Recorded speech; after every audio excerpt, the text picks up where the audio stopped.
روى القلب ذكر الله فاستسقي مقبلا ولا تعد روض الذاكرين فتمحيلا وآثر عن الآثار مثرات عذبه وما مثله للعبد حصنا وموئيلا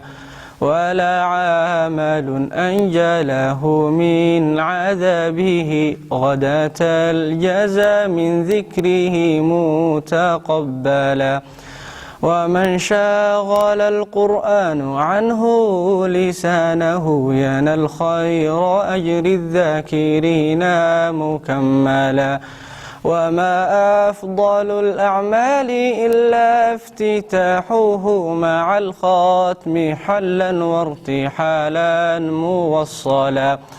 وفيه عن المكين تكبيرهم مع الخواتم قرب الختم يروى مسلسلا إذا كبروا في آخر الناس أردفوا مع الحمد حتى المفلحون توسلا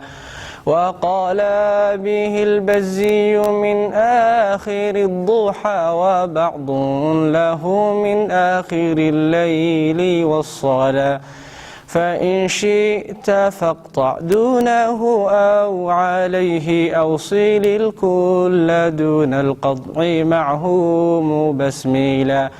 وما قبله من ساكن أو منون فللساكنين اكسره في الوصل مرسلا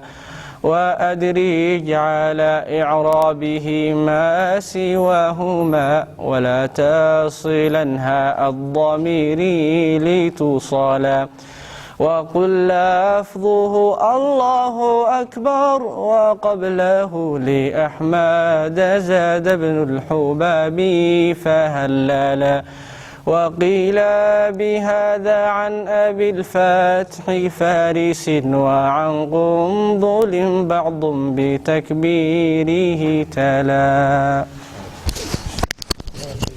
كتاب الله للأرواح روح به تحيا النور